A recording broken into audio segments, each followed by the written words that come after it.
சங்கீதம் 19:14. Psalm 19 verse 14. எல்லாரும் எடுங்க, வசிப்போம். என் கண்மலையும் என் மீட்பருமாகிய கர்த்தாவே, என் வாயின் வார்த்தைகளும் என் இருதயத்தின் தியானமும் உமது சமூகத்தில் பிரீதியாயிருப்பதாக. ஜெபிப்போம். அன்பின் ஆண்டவரே, இந்த வசனத்தை கர்த்தர் எங்களுக்கு பிட்டு தாரும். நீர் என்ன விரும்புகிறீரோ பரம குயவன் நீர் எங்கள் வாழ்க்கையில் அதை செய்யும். நான் பணியாத மாடு போல் இருந்தேன், நீர் என்னிலும் பலத்தவராய் இருந்து என்னை மேற்கொண்டீர் என்று வார்த்தை சொல்கிறது. இந்த லெந்து நாட்களிலே கர்த்தர் நீர் எங்களை நீர் விரும்புகிற வண்ணமாய் உடைத்து உருக்கி உருவாக்கி நிரப்பும்படியாய் ஒப்புக் கொடுக்கிறோம். நீர் எங்களை நேசிக்கிறதுக்கு நாங்கள் எம்மாத்திரம் ஐயா. உம்முடைய அன்பை நாங்கள் அறிந்திருக்கிறோம். எங்கள் மேல் பாராட்டுக்கு உம்முடைய தயவை நாங்கள் உணர்ந்திருக்கிறோம். இந்த வசனங்களை கொண்டு எங்களோடு பேசும்.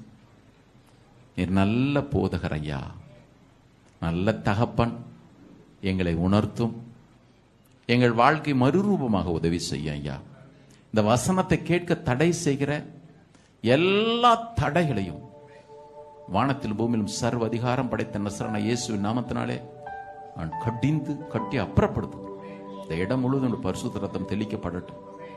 ஒவ்வொருவருடைய இருதயம் ஆண்டவரே நல்ல நிலமாய் மாற உதவி செய்வீராக. துதி கன மகிமையெல்லாம் ஒரு கேரெடுக்கிறோம். மீட்பர் இயேசுவின் நாமத்தில் எங்களை தாழ்த்து ஜெபிக்கிற நல்ல பிதாவே. உட்கார்.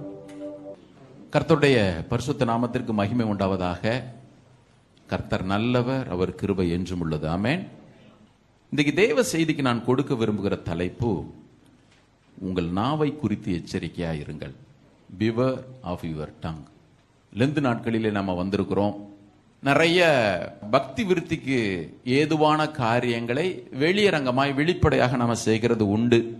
நான் அன்றைக்கு ஆஷ் வெனஸ்டே சாம்பர் புதன்கிழமை அன்றைக்கு சொன்னது போல, வெளிப்படையான காரியங்கள் இன்றைக்கு கிறிஸ்தவ உலகத்திலே மலிந்து கிடக்கின்றன. கிறிஸ்தவ உலகத்தில் மாத்திரமல்ல, எல்லா மதங்களிலுமே மலிந்து கிடக்கின்றன.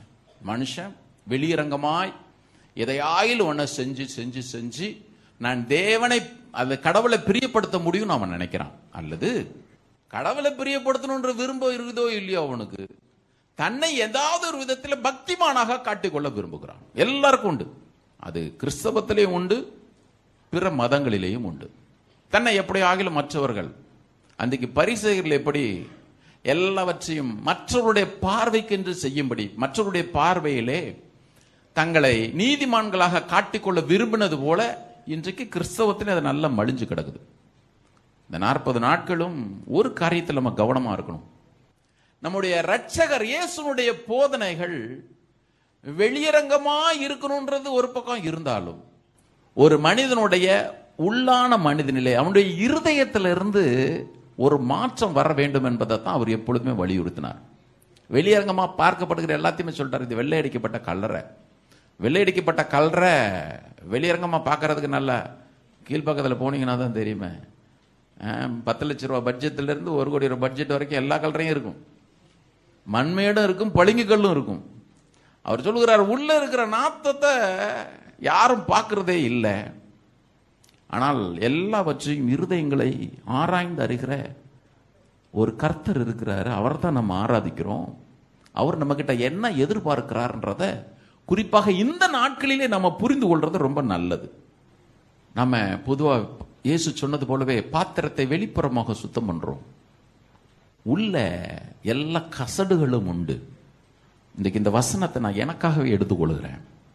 நான் நேற்று தினத்தில் காலையிலிருந்து சாயங்காலம் வரைக்கும் என்ன செய்தி என்ன செய்தி என்ன செய்தி என்ன செய்தின்னு உட்கார்ந்துக்கிட்டே இருந்தேன். இதை பேசலாம் அதை பேசலாம் அதை பேசலாம். ஆனா அதற்கு சில நாட்களுக்கு முன்பாக இருந்தே இந்த 19:14 என் வாயின் வார்த்தைகளும் இருதயத்தின் நினைவுகளும் உமக்கு முன்பாக பிரியமா இருக்கட்டும், இந்த ஒரு வசனம் எனக்கு தோணிச்சுட்டே இருந்துச்சு. நான் எப்பொழுதுமே நமக்கு இந்த சில வசனங்கள்லாம் காதல தோணிச்சுக்கிட்டே இருக்கும். ஆனா தேவன் சபைக்கு இதைத்தான் பேச சொல்றான்ற உணர்வு இல்லாம நான் ஏதோ யோசிச்சுட்டு இருக்கிறேன். எப்பொழுதுமே பிரசங்கியா இருக்கவங்க கொஞ்சம் ஒரு மனசுல இருக்கும், ஆசீர்வாதமா ஒரு செய்தி பேசுவோமேன்ட்டு. ஆனால் போஸ்ட்மேன் வேலையை செய்ய தான் நான் விரும்புறேன். நம்ம ஸ்டேட்ல கவர்னர் தான் போஸ்ட் பண்றாங்க. அவர் வேலையை செய்யறாரோ இல்லையோ, போஸ்ட்மேன் வேலையை நான் கரெக்டா செய்யணும்னு ஆசைப்படுறேன். அவர்கிட்ட கரெக்டா வாங்கி சபையில கொண்டு போடுறத நான் விரும்புறேன். எனக்கு திட்டமும் தெளிவா தெரியும். தேவன் இந்த வசனத்தை கொண்டு இன்றைக்கு நாம் கற்றுக்கொள்ளும்படியாக விரும்புகிறார். இன்றைக்கு இந்த வசனத்தை முழுவதுமாக நம்மால பார்க்க முடியாது. ஒருவேளை 2 அல்லது 3 வாரங்களாக நம்ம அதை பார்ப்பதற்கு ஆவியானவர் நமக்கு உதவி செய்யட்டும். யாரும் மிஸ் பண்ணிடாதீங்க. இங்கே சங்கீதக்காரன் தன்னுடைய விருப்பத்தை தேவனுக்கு தெரியப்படுத்துகிறான். என்னுடைய கண்மலையும் என்னுடைய மீட்பருமாகிய கர்த்தாவே, என்னுடைய வாயின் வார்த்தைகளும் என்னுடைய இருதயத்தின் நினைவும் உமக்கு பிரியமாக இருக்கட்டும். இவன் தேவனுக்கு பிரியமானவன் என்று சாட்சி பெற்றவன். தாவீது பாருங்க, என்னுடைய இருதயத்திற்கு ஏற்றவன் என்று சொல்லி ஆண்டவரை அவனை குறித்து நல்ல சாட்சி சொன்னார். எல்லாருக்கும் அந்த சாட்சி அவசியம். உங்களுக்கு எனக்கு கூட அந்த ஆசை இருக்கும். ஆண்டவர் என்ன பார்த்து இருதயத்திற்கு ஏற்றவன் சொல்லிட மாட்டாரா? தாவீதுக்கு கொடுக்கப்பட்ட வாக்குத்தத்தங்கள் எல்லாம் சபையில பிரசங்கம் பண்ணப்படுது. தாவீது கோலியாத்தை அடிச்சான், தைரியமா இருந்தான், அவன் நெருக்கப்பட்டான், வனாந்தரத்தில் இருந்தான், கர்த்தர் அவனுக்காக எல்லாவற்றையும் செய்து முடித்தார். ஆனால் அந்த வாக்குத்தத்தங்கள் எனக்கும் நமக்கும் சொந்தமாகணும்னு சொன்னா, அந்த தாவீதுக்குள் தேவனை குறித்த எதிர்பார்ப்பு, தேவனை பிரியப்படுத்தணும்னு எப்படிலாம் உனக்கு ஆசை இருந்துச்சோ, அந்த ஆசையில 1% கூட நமக்கு இல்லாம தேவன் அவனை ஆசீர்வதித்த ஆசீர்வாதங்கள் மட்டும் நமக்கு வேணும்னு சொல்லி எதிர்பார்க்கிறது எந்த விதத்தில் நியாயம் இல்லைன்னு நான் நினைக்கிறேன். கர்த்தருடைய பிள்ளைங்க கவனிங்க. இவன் தேவன் தனக்கு பிரியமானவைகளை, தாவீதுக்கு பிரியமானவைகளாம் செய்யணும்ன்ற எதிர்பார்ப்பு இருந்தாலும் தேவனை நான் எப்படி பிரியப்படுத்துறன்ற எண்ணம் அவனுக்குள்ளாக பழைய ஏற்பாட்டிலே வாழ்ந்த ஒரு விசுவாசிக்குள்ள அது இருந்துச்சு. இன்னைக்கு புதிய ஏற்பாட்டு விசுவாசிகள் என்று அழைக்கப்படுகிற நமக்கு நிழலாட்டமாய் தேவனை தரிசித்த அவனுக்குள் இருந்த வாஞ்சை, நிஜமாய் தேவனை தரிசித்த, நிஜமாய் ரட்சிப்பை அனுபவிக்கிற நம்மள எத்தனை பேருக்கு இருக்குன்னு எனக்கு தெரியல. எனக்காகிலும் இங்க இருக்கிறவங்கள சில பேர் ஜெபிச்சிருப்பீங்க. எனக்காக நீங்க ஆண்டவர் பார்த்து உமக்கு பிரியமானதை செய்யறது எனக்கு போதிய ஆண்டவரே. சங்கீதம் 143:10 அவன் சொல்றான், உமக்கு பிரியமானதை செய்யறதற்கு நீர் எனக்கு போதிய ஆண்டவரே. நான் எப்படி உங்களை பிரியப்படுத்தணும்? எப்படி? இந்த ஆசை எல்லாருக்கும் வேணும். நம்முடைய முழு அன்பை அவருக்கு கொடுக்கணும். இந்த லெந்து நாட்களிலே மாத்திரமல்ல, உங்கள் வாழ்க்கையின் கடைசி நாள் வரையிலும் உங்களுடைய முழு அன்பையும் அவருக்கு கொடுங்க. நமக்கு ஒரு ஆண்டவர் இருக்கிற, கல்ல மண்ணும் மரமும் அல்ல. அவர் ஊர்ல சொல்லுவாங்க ஜடமா. நான் அவர் ஒன்றும் ஜடம் கிடையாதுங்க, ஜீவன் உள்ளவர். உங்களை என்ன நேசிக்கிறாரு, உங்களுக்கு எனக்கு தேவையான எல்லாவற்றையும் கொடுத்து இதுவரையிலும் பராமரித்து நடத்தி வர்றாரு. அவருடைய சாயலாய் நம்மை சிருஷ்டித்து இருக்கிறார். நமக்கு தேவையான எல்லாத்தையும் கொடுத்துட்டு நம்முடைய அன்பை எதிர்பார்ப்பதில் அவருக்கு என்ன கண்டிப்பா உரிமை உண்டு. பழைய ஏற்பாட்டில் வாழ்ந்த தாவீது மாத்திரமல்ல, இந்த புதிய ஏற்பாட்டு விசுவாசிகளுக்கு ஆவியானவர் இதையே தான் வலியுறுத்துறார். நீங்க எபேசியர் 5வது அதிகாரம், Ephesians chapter 5 verse 10. இன்னைக்கு வசனங்களை மாத்திரம் கொஞ்சம் நிறைய வசனங்கள் சொல்லுவேன். வசனமே நமக்கு போதனையா இருக்குது. நான் ஒன்றும் பெருசா அதற்கு விளக்கெல்லாம் சொல்ல வேண்டிய அவசியம் இல்லை. எபேசியர் 5வது அதிகாரம் 10வது வசனத்துல பவுல் சொல்றாரு, கர்த்தருக்கு பிரியமானது இன்னதென்று நீங்கள் சோதித்து பாருங்கள். கர்த்தருக்கு பிரியமானது என்னன்னு சோதிச்சு பாருங்க. வெறுமனே திருவிருந்து வாங்கும் பொழுது மட்டும் உட்கார்ந்து கண்ணீர் விட்டுட்டு ஆண்டவரே என்ன தயவாய் மன்னியும் அப்படின்னு வீங்க விட்டு வெளியே போயிட்டு இஷ்டம் போல வாழ்வது அல்ல. சொல்றான், ஒவ்வொரு நாளும் காலையில் எழுந்த உடனே அல்லது நீ செய்கிற ஒவ்வொரு காரியத்திலும் நீ ரட்சிக்கப்பட்டது உண்மையானால், அவருடைய வருகை எதிர்பார்த்து காத்திருப்பது உண்மையானால், நீ செய்கிற ஒவ்வொன்றிலும் கர்த்தருக்கு பிரியமானது இன்னதென்று சோதித்து பாருங்கள். ஒரு காரியத்தை பேசுறோமா, இது கர்த்தருக்கு பிரியமா, சோதிச்சு பாருவோம். இந்த காரியத்தை செய்யறோமா, இது கர்த்தருக்கு பிரியமா, சோதிச்சு பார்ப்போம். இங்க போறோமா, கர்த்தருக்கு பிரியமா, சோதிச்சு பார்ப்போம். சொல்ற கர்த்தருக்கு பிரியமானது என்னதென்று நீங்கள் சோதித்து பாருங்கள். அந்த எபேசியர் 5வது அதிகாரத்தை தொடங்கும் பொழுதே அவர் இப்படித்தான் தொடங்குறார். நீங்கள் பிரியமான பிள்ளைகளை போல தேவனை பின்பற்றுகிறவர்களா இருந்து கவனிக்கணும். நான் இன்ட்ரோடக்ஷன் சொல்லிட்டு இருக்கிறேன். இன்னைக்கு நமக்கு நல்ல டைம் இருக்குதுன்னு நினைக்கிறேன். அந்த எபேசியர் 5வது அதிகாரம் 1வது வசனத்தை அவர் தொடங்கும் பொழுதே, நீங்கள் பிரியமான பிள்ளைகளை போல தேவனை பின்பற்றுகிறவர்களா இருந்த அர்த்தம் என்ன தெரியுமா? ஒரு தகப்பனுக்கு பிள்ளை எப்படி தகப்பனுடைய சாயலை கொண்டிருக்கிறதோ அதே மாதிரி நீங்களும் வாழுங்கன்றார். பிரியமான பிள்ளைகளை போல, தகப்பனுக்கு பிரியமான பிள்ளைகளை போல. சில பிள்ளைங்க பாருங்க, அப்பா ஓட்டிக்கிட்டே இருக்கும், அப்பா ஓட்டிக்கிட்டே இருக்கும். நான் கொஞ்சம் ஏற்கனவே சொல்லியிருக்கேன் பாருங்க, ஆட்டினா சின்ன பிள்ளையா இருக்கும் பொழுது, இப்பெல்லாம் அப்படி இல்லை. சின்ன பிள்ளையா இருக்கும் பொழுது சும்மா அப்படி முகத்தை பார்த்துட்டே இருக்கும். திரும்பி என்னம்மா ஒன்றும் இல்லை, இப்படி போயிடும். மறுபடியும் அங்கே போய் சட்டை போட்டால் அப்படி முகத்தை பார்த்துட்டே இருக்கும். பாருங்க, இப்படி செய்யற பிள்ளைங்களுக்கு வீட்டு விட்டு நான் வெளியே போனா கூட அந்த முகம் கண்ணுக்குள்ளேயே நின்று நிற்கும் பாருங்க. கவனிங்க, அப்பா என்ன செய்யறாரோ பார்த்துக்கிட்ட பிள்ளைங்க பாருங்க அதே மாதிரி செய்யும். அதே அப்பா எப்படி அப்பாவை பார்க்குற பிள்ளைங்களை தான் நான் சொல்றேன். சரி, அம்மா பார்க்குற பிள்ளைங்களும் கூட வச்சுக்கங்களேன். சகோதரிங்க கோவிச்சுக்க போறீங்க. எங்க அப்பாவை பார்த்து பார்த்து வளர்ந்து பாருங்க பாருங்க. சொல்லுங்க, அப்பன மாதிரியே எல்லாத்தையும் பண்றான் பாருங்க. எபேசியர் 5:1 பவுலா தான் எழுதுறாரு, நீங்கள் பிரியமான பிள்ளைகளை போல தேவனை பின்பற்றுகிறாய். தேவனை நேசிக்கிற பிள்ளைகளை அப்பா எப்படியோ அவருடைய கேரக்டர் அப்படியே ரிஃப்ளெக்ட் பண்ற பிள்ளைகளாக நீங்கள் இருந்து, கிறிஸ்தவ வாழ்க்கையில் எவ்வளவு பெரிய குவாலிட்டி தேவைப்படுது பாருங்க நமக்கு.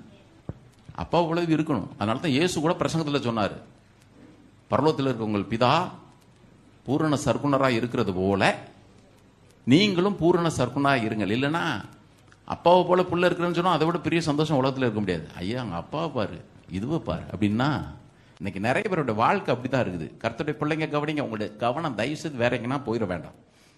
கர்த்தருக்கு பிரியமான பிள்ளைகள் இன்னும் கேட்டீங்கன்னா, உங்க அப்பா என்ன சாயல்ல இருக்கிறாரோ அவருடைய பேச்சு எப்படி, அவருடைய நடக்கைகள் எப்படி, அவருடைய எண்ணங்கள் எப்படி, நீங்களும் நானும் தேவனுடைய பிள்ளைகள் என்பதில் சந்தேகம் இல்லை. யோவான் 1:12 சொல்கிறது போல, அவருடைய நாமத்தின் மேல் விசுவாசம் உள்ளவர்களாய் அவரை ஏற்றுக்கொண்டவர்கள் எத்தனை பேர்களோ அத்தனை பேர்களும் தேவனுடைய பிள்ளைகளாக முடியும் அவர்களுக்கு அதிகாரம் கொடுத்தார். இயேசுவை நீங்களும் நானும் விசுவாசித்தபடினால், அவருடைய ரத்தத்தினாலே கழுவப்பட்டபடினால், அவர் கொடுத்த விலையேறப்பட்ட ரட்சிப்பை பெற்றபடியினாலே நீங்களான அவருடைய பிள்ளைங்க. நீங்களும் நானும் அவரை இந்த உலகத்துல பிரதிபலிச்சு தான் ஆகணும், ரிஃப்ளெக்ட் பண்ணி தான் ஆகணும். இது ஆவிக்குரிய கட்டாயம் பாருங்க. அவருடைய சாயல், பேச்சு. சங்கீதக்காரன் சொல்றான், என் வார்த்தை உங்க வார்த்தை போலவே இருக்கட்டும், என்னுடைய நினைவுகள் உங்க நினைவு போலவே இருக்கட்டும். ஐயா உங்களை போலவே இருக்கட்டும். இங்க கவனிங்க, கவன சதரில் எங்க வந்துடக்கூடாது, ரொம்ப முக்கியமான காரியம். இந்த சங்கீதம் 19 அப்படி மேலோட்டமா நம்ம பார்த்துட்டு நம்ம செய்திக்குள்ள போவோம். தேவனை குறித்து பேசுறான், தேவனுடைய சிருஷ்டிப்பை குறித்து பேசுறான்.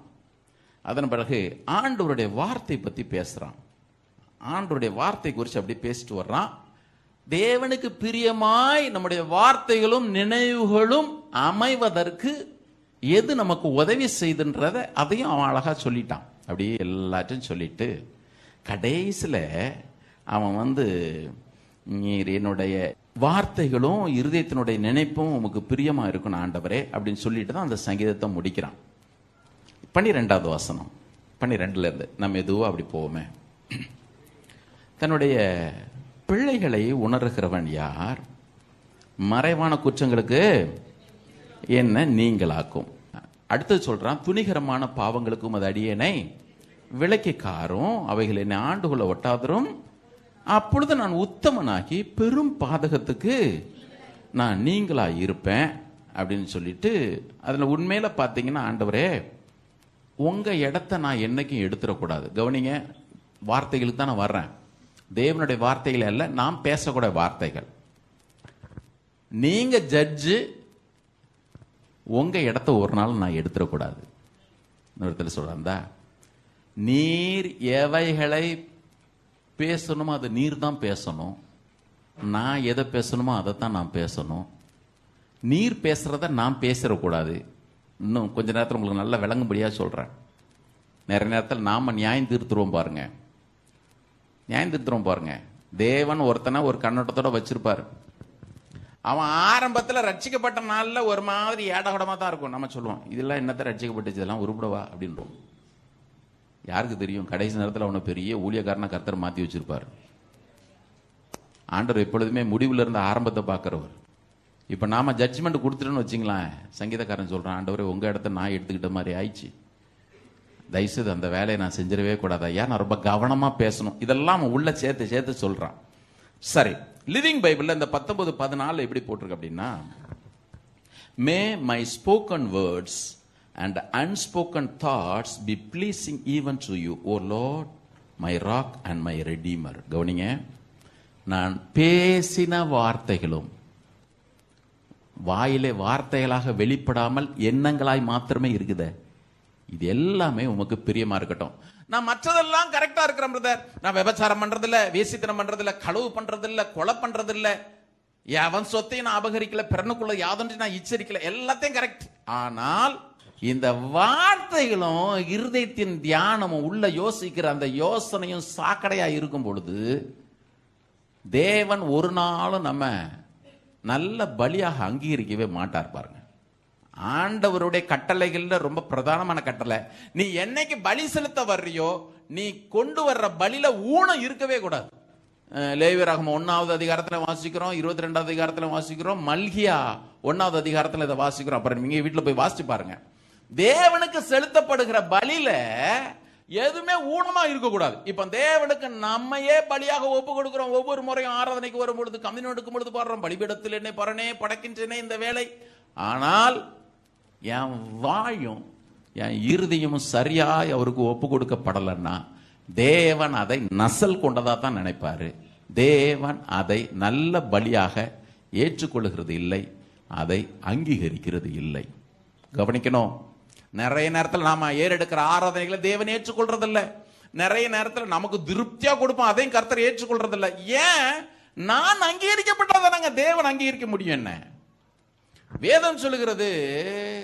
ஆபேலை கர்த்தர் அங்கீகரித்தார். ஆபேலை அங்கீகரித்ததுனால ஆபேல் கொடுத்த காணிக்கையை கர்த்தர் அங்கீகரித்தார். காயின் அங்கீகரிக்கப்படல, அதனால அவங்க கொடுத்த காணிக்கை அங்கீகரிக்கப்படல. கவனிக்கணும்.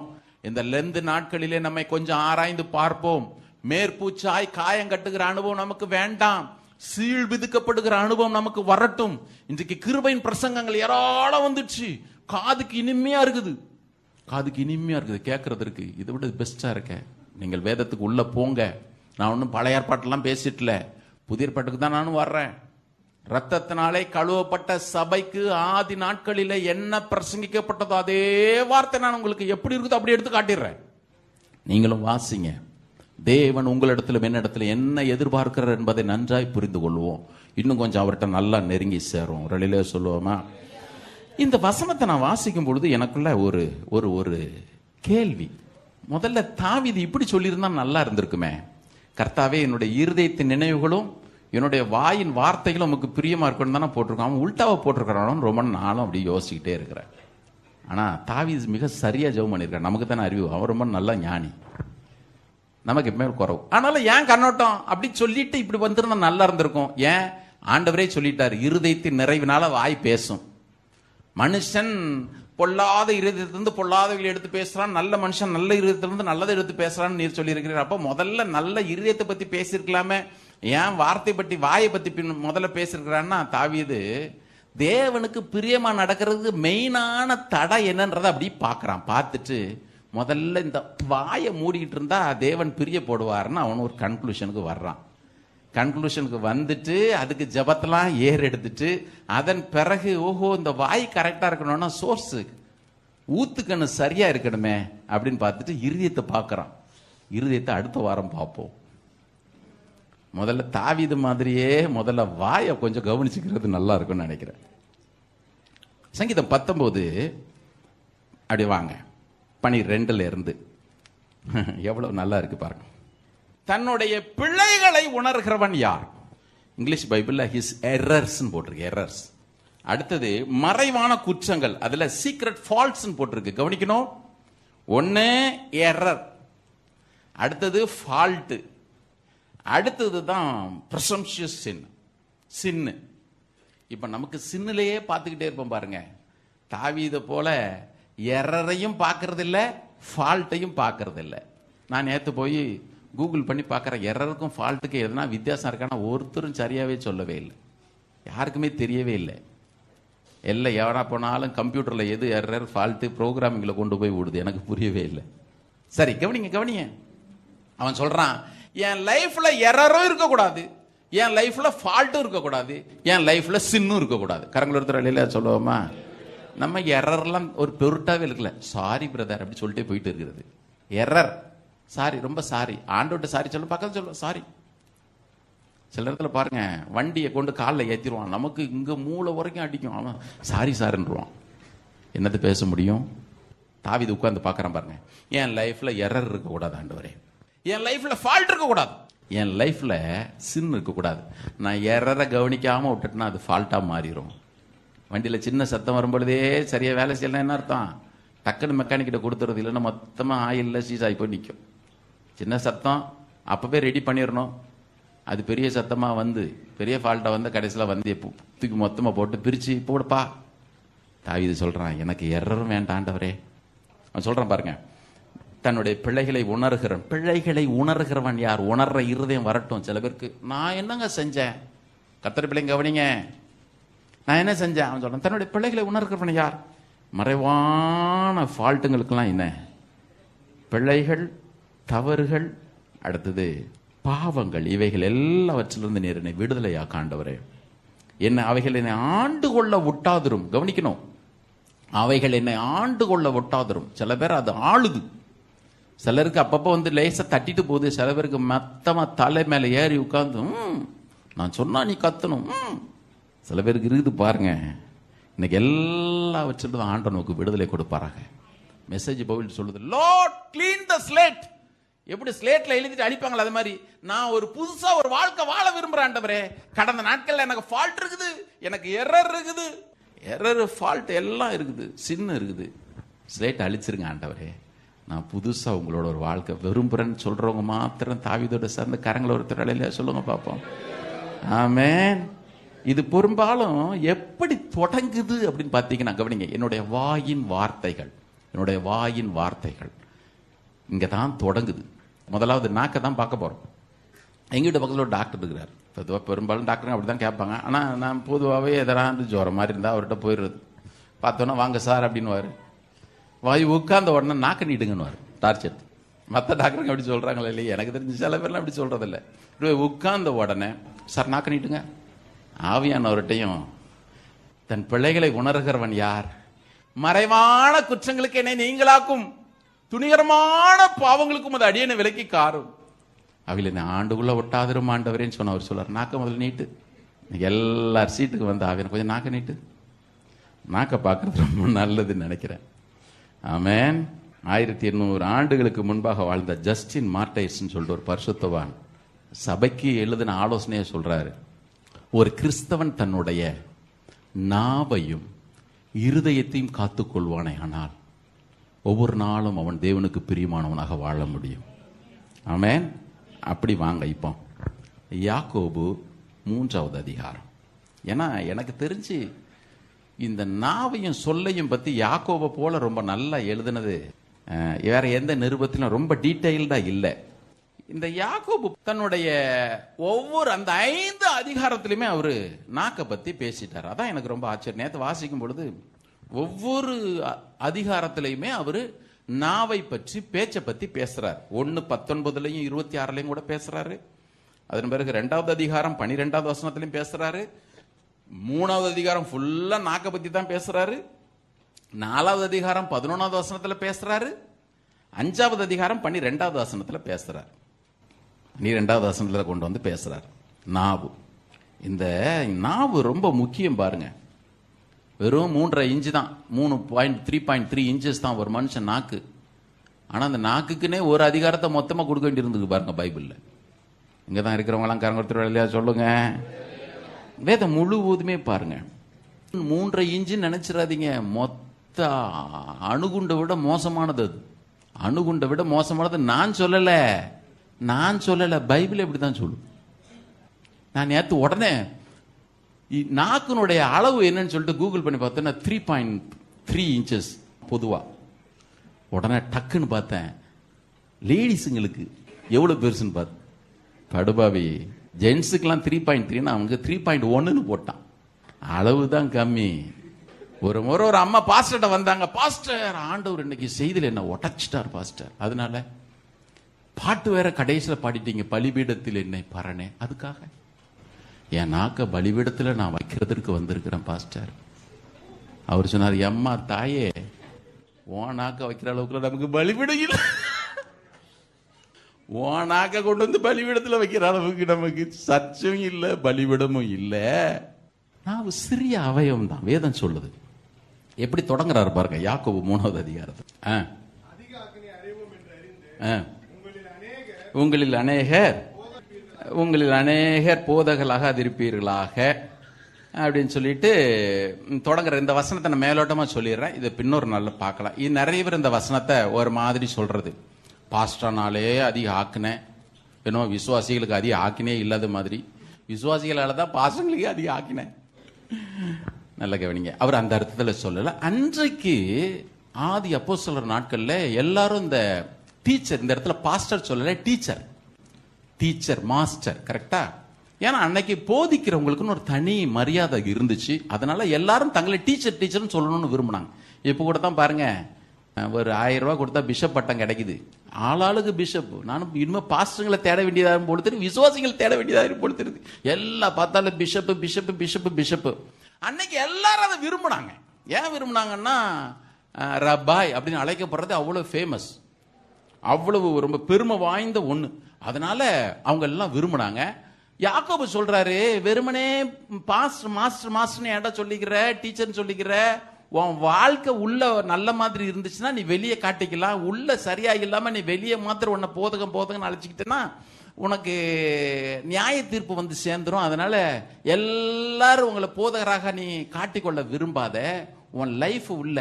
இப்பதான் பாருங்க, அன்னைக்கு அங்க வந்து மிஷினரி தாஸ் சொன்னது போல ஆளாலும் 18 வயசுல எல்லாம் பாஸ்டர் ஆயிடுறாங்க. அது சரியா தவறான்னு சொல்றதுக்கு நான் வரல.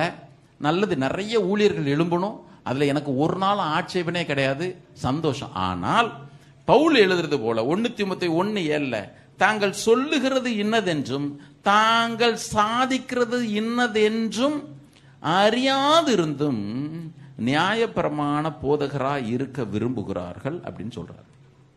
தாங்கள் சொல்லுகிறது என்னன்னா உனக்கு தெரியல, தான் சாதிக்கிறது என்னன்னு தெரியல, சும்மா அப்படி பேசிட்டு இருக்கிறது, அதைத்தான் சொல்றாரு. நீங்க யாரும் அதெல்லாம் விரும்பாதீங்கப்பா. நீ உள்ள என்ன வாழ்க்கை வாழ்றியோ, அதை என்னைக்கு வெளியே வாழ்றியோ அப்போ நீ அதை குறித்து பிரசங்கம் பண்ணு. அது இல்லைன்னா உனக்கு ஆக்கின தீர்ப்பு வரும். அப்படிதான் 3வது அதிகாரத்தில் சொல்றார். கவனிங்க, இப்போ 2வது வசனத்தில் சொல்லும் பொழுது எல்லாரும் எடுங்க, எல்லாரும் வாசிப்போம். இப்போ 2வது வசனத்தை வாசிக்க பார்ப்போம். சத்தத்தை காணுவேன், நம்ம எல்லாருமா சேர்ந்து வாசிக்கிறோம். இப்ப வாசிங்க. நாம் எல்லாரும் அநேக விஷயங்கள்ல தவறுகிறோம். இப்ப சொல்லுங்க, நாம் எல்லாரும் அநேக விஷயங்களிலே தவறுகிறோம். இந்த எல்லா விஷயத்தையும் தவறுறதுக்கு ஒரே காரணம் என்ன தெரியுமா? இந்த 3.3 இன்ச்சஸ் தான்.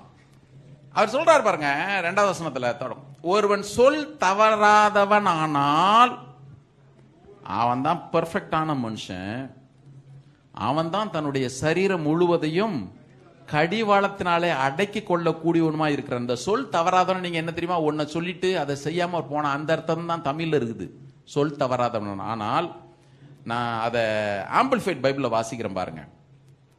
If anyone does not offend in speech, never says the wrong things, he is a fully developed character and a perfect man, able to control his whole body and to curb his entire nature. கவனிங்க கர்த்தருடைய பிள்ளைங்க, எந்த ஒரு மனுஷன் தவறான சொல் சொல்லாதவனா இருக்கணும். மனுஷன் பொழுது மனுஷன் சேர்த்துக்குங்க. உடனே சகோதரிகள் அங்க இருந்து ஜகா வாங்கிறாதீங்க. கிறிஸ்துவுக்குள் ஆனந்தும் பெண்ணென்றும் இல்லைன்றது அதுதான்.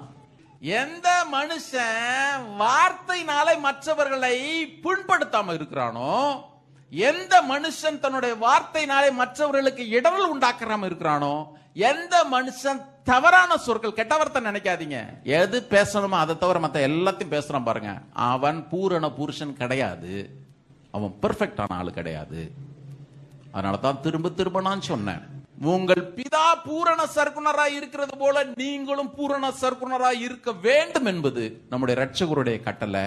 இங்க யாக்கோபு எழுதுறாரு, அப்பா உன் வார்த்தை சரியில்லைன்னா நீ ஒரு நாளும் பூரண புருஷனா மாறவே முடியாது. அவன் தான் இப்படி, இவன் தான் இப்படி. யாக்கோபு அவரையும் சேர்த்தே சொல்லிட்டாரு பாருங்க.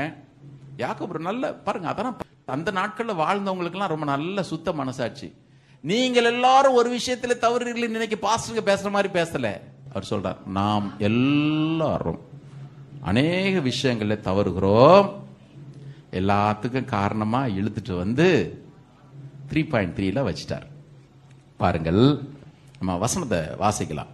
சில பேர் தங்களுடைய வார்த்தையிலேயே மற்றவர்களை கொள்ளுகிறவங்க இருப்பாங்க. இப்போ பாசிட்டிவ் கன்ஃபெஷன்லாம் இப்போ போக வேண்டாம், இப்போ அது நிறைய பார்த்துட்டோம். இதுக்கு முன்னாடி இந்த வசனங்கள் நிறைய தியானிச்சிருக்கிறோம்.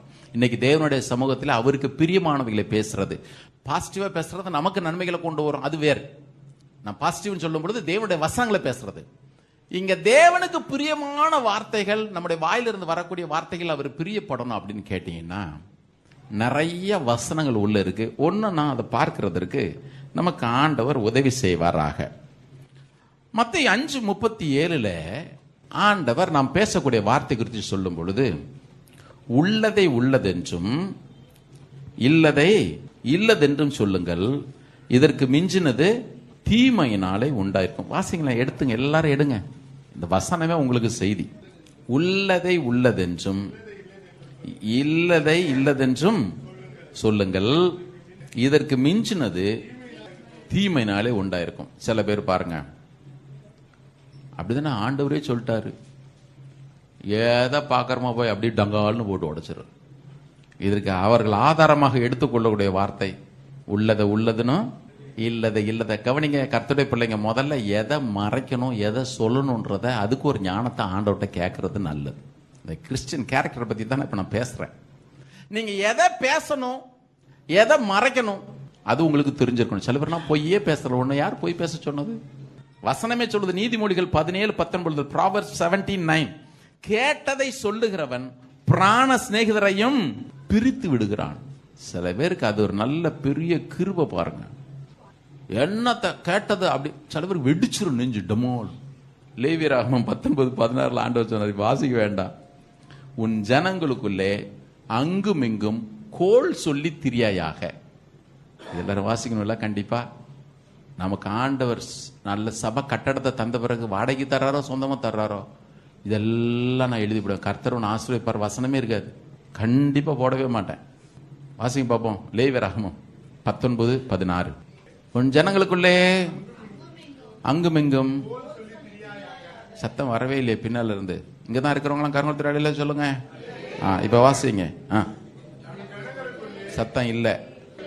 உன் ஜனங்களுக்குள்ளே அங்கேயும் இங்கேயும் கோல் சொல்லி திரியாயாக.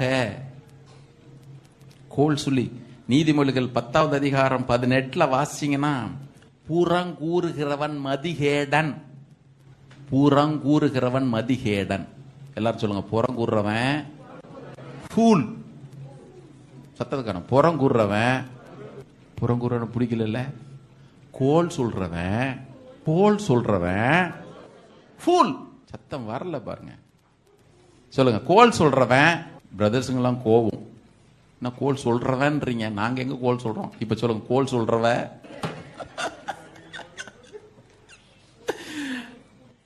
எல்லாரும் கையை வைத்துக்க பாப்பா, எல்லாரும் கையை வைத்துக்க. ஆனா ஆண் சொல்லிங்க, பெண்ணு பெண்ணுக்கலாம். கோல் சொல்றவன் ஃபூல். ரொம்ப ரொம்ப உதடுகளின் வார்த்தைகள் குறித்து ரொம்ப கவனமா இருக்கணும் பாருங்க. நான் பின்னால் அந்த வசனங்களை மாத்திரம் விளக்கினா உங்களுக்கு புரியும். நீதிமொழிகள் 10:18 புறங்குறுகிறவன் மதிகேடன் போட்டிருக்கு. அதே 10:19 வாசிங்க பார்ப்போம். எல்லாரும் இது மனசுல எழுதி வச்சுக்கீங்க.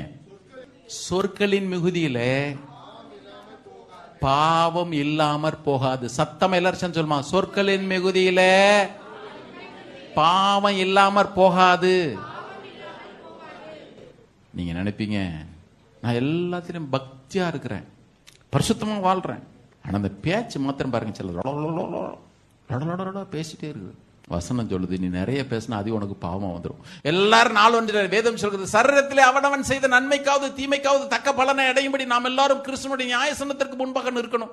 பஸ்டின் வா அப்படின்னு நான் போவேன். எனக்கு தெரிஞ்ச ஒரு பாவம் நான் பண்ணலையே. அப்படி அவர்கிட்ட போய் நான் சொல்ல முடியாது, அது வேற. சொல்றேன்னு வச்சுக்கங்களேன். அவர் சொல்லுவாரு, லடா லடான்னு பேசிட்டு இருந்தவர். யாருக்கு எத்தனை பேருக்கு கர்த்தர் அப்படி சொல்லுவாருன்னே தெரியலையே. இங்க சிரிக்கிறதுக்காக சொல்லல, இங்க சிரிக்கிறதுக்காக சொல்லல. வசனம் சொல்லுது, சொற்களின் மிகுதியிலே பாவம் இல்லாமற் போகவே போகாது. அது பாவம். நிறைய பேசினா சில பேர் பாருங்க, இது என் ஹேபிட்டே அப்படிங்க, நான் பேசிக்கிட்டே தான் இருப்பேன். கொஞ்சம் வசனத்தை பார்த்துக்குங்க. நீ நிறைய பேசினா ஒரு நாளைக்கு, இதுல பெரிய கொடுமை என்னன்னா, அதையும் போய் பார்த்தேன்.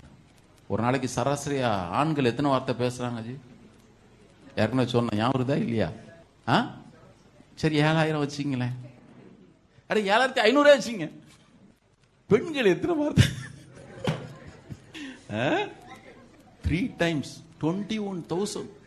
இப்ப ஆவரேஜா 7000 வச்சா ஒரு நாளைக்கு 14,000 வார்த்தைக்கு சகோதரிக்கு மாத்திரமே பாவம். நான் அடிக்கடி யோசிப்பேன், நம்ம வெளியே போய் எல்லார்ட்டும் 7000 வார்த்தையை பேசிட்டு, அல்லது 6800 வார்த்தையை பேசிட்டு 200 வார்த்தை மீதி ஸ்டோரேஜில் வச்சுட்டு வீட்டுக்கு வர்றது. நமக்கு 21000 வார்த்தை கொடுத்தா கூட நான் எங்கேயாவது பேசிட்டு அதெல்லாம் காலி பண்ணிட்டு ஒரு 1000 வார்த்தையோட வீட்டுக்கு வந்தேன்னா அது ஒரு 7000 வார்த்தையை காதில் கேட்டுக்கலாம். நமக்கு 7 கொடுத்துட்டு அவங்களுக்கு 21 போயிடுச்சு. இப்போ நான் ஜீவன்டே பேசணும் வச்சுங்க, 6800 முடிச்சுட்டு 200ஓட வருவேன். இப்போதான் நம்ம வீட்டில் நான் உடனே இங்கே நினச்சிக்காதீங்க, எல்லா சகோதரர்களும் சேர்த்தான்னு சொல்கிறேன். இப்போதான் ஏதாவது ஃபோனில் ஒரு 2000 பேசிட்டு மீதி 19000 வார்த்தை மிச்சம் வச்சுட்டே இருக்கும். இந்த 19000 வார்த்தையை கொட்டி சகோதரர்லாம் ஒரு அள்ளியில சகோதரர்லாம் ஒரு அள்ளியில சொல்லுங்க பார்ப்போம். சொற்களின் மிகுதி பாருங்க, இவங்களோட ஹேபிட்டே அப்படின்னு சொல்லிட்டுலாம் சயின்ஸ் பிரகாரமா ரிசர்ச் பண்ணல. அவனை ஆவரேஜா போட்டு போட்டு பார்த்தேன், அப்பா இது லொடலடவா, இது 21000 போ எழுதிச்சான். ஆண்டவர் அப்படி படைச்சாரா இல்லையான்னு எனக்கு தெரியல. ஆனா நம்முடைய பழக்கம், சகோதரிங்க நல்லா கவனிங்க, சிரிக்கிற காலம் சொல்லல.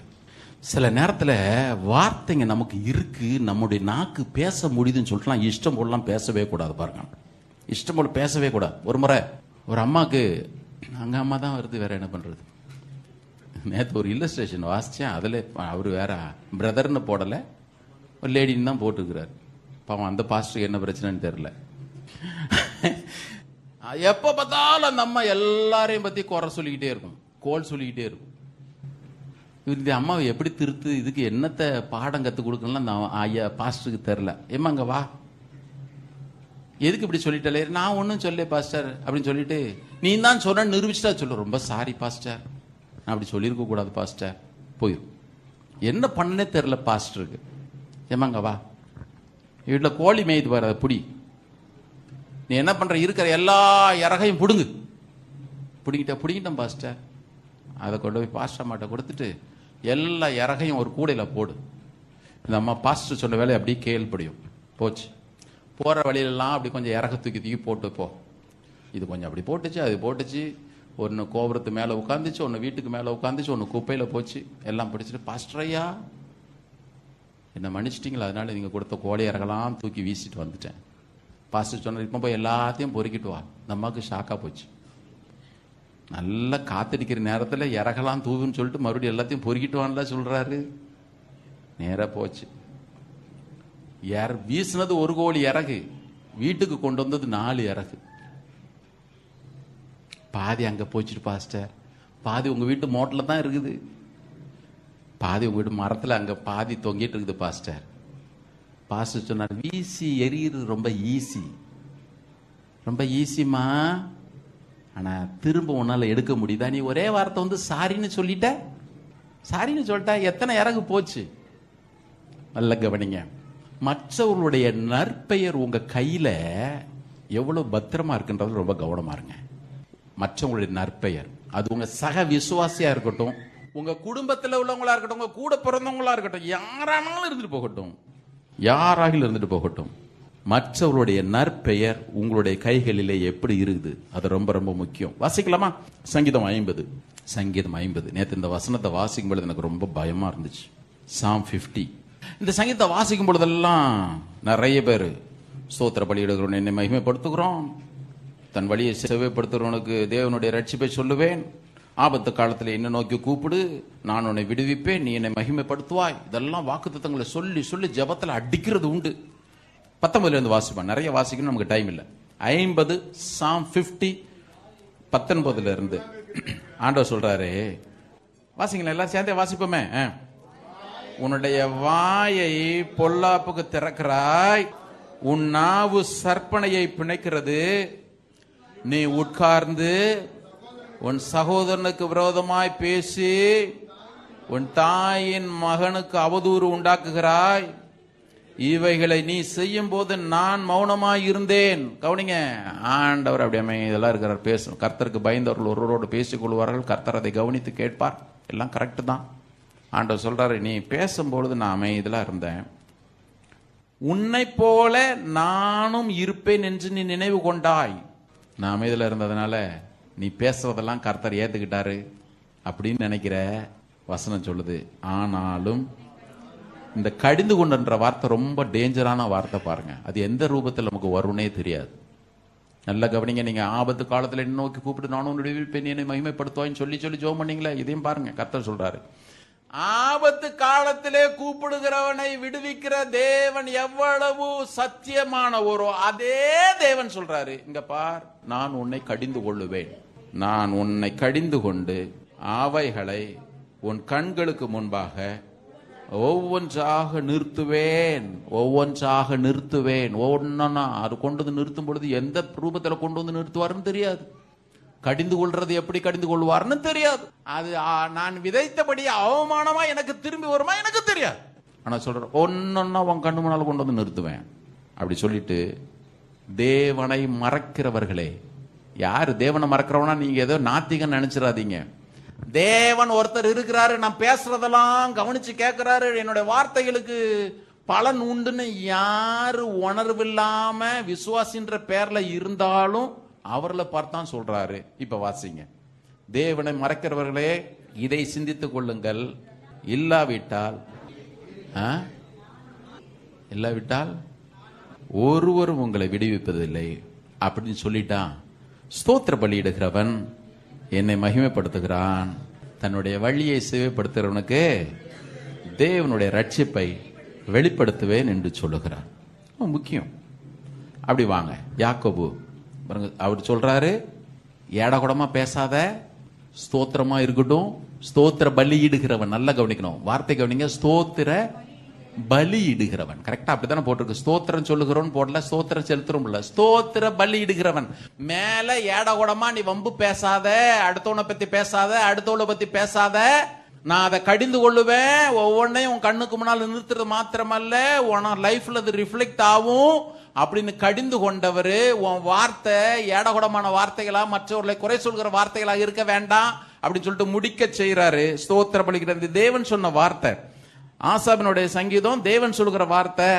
ஸ்தோத்திர பலியிடுகிறவன் என்னை மகிமைப்படுத்துகிறான் அப்படின்னு சொல்லிட்டு இதையே தான் யாக்கோபு பின்னால சொல்றார். வாங்க, யாக்கோபு 3வது அதிகாரம். யாக்கோபு 3வது அதிகாரம் 9வது வசனம். 8 வாசிட்டு 9 வாசிப்போம்.